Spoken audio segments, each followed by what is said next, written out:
So my name is Gary Critch. I run a team of consultants who carry out all of the fire risk assessment work on behalf of Scutum South East.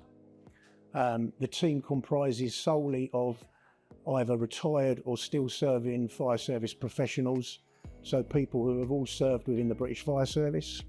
The assessor that you get on the day to carry out your fire risk assessment will have the right level of fire safety qualifications and technical knowledge.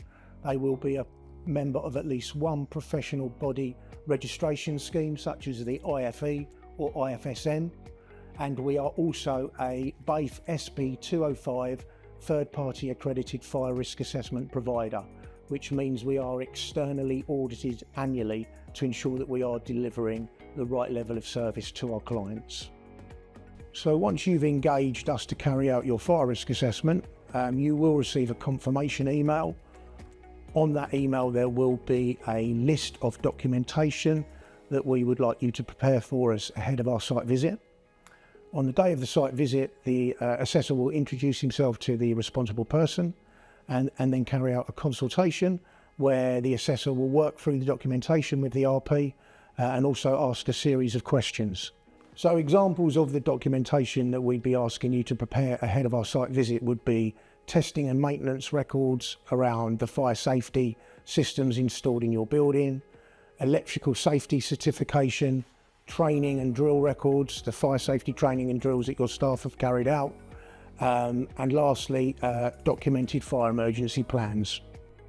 So the information gathered during the risk assessment is basically determining all of the hazards, such as electrical, heating installations, etc. We then take a lot of time looking at the means of escape, the measures to limit fire spread within the building, compartmentation, etc. And then we will look at how you manage fire safety through your training, drills, testing and maintenance. And they're the main areas that make up the actual fire risk assessment. And then at the end, we will determine the level of risk currently present and what you either need to do to reduce the risk or maintain it at a tolerable level. On completion of the site visit, a consultant will then go away and compile the FRA with a view to completing and sending you your fire risk assessment within 14 working days. So when you receive your fire risk assessment, your report will basically work through all of the different hazards that are present and how you're basically managing those hazards. It will look at the actual fire safety systems within the building, means of escape, fire alarms, fire extinguishers, etc. And then it will go through the management of fire safety. So making sure that you've got a proper fire emergency plan, staff receive suitable training, etc. And then at the end of the report, there will be the action plan. And that's where the consultant will provide recommendations to help you either reduce the risk that's been identified or make sure that you maintain it at a tolerable level. The Regulatory Reform Fire Safety Order does not specify a time period other than it says that you should carry out a fire risk assessment at regular intervals. We generally recommend that your fire risk assessment is reviewed annually until you get to a point where basically fire safety is being managed at the right level, and then we may be able to extend the period between reviews.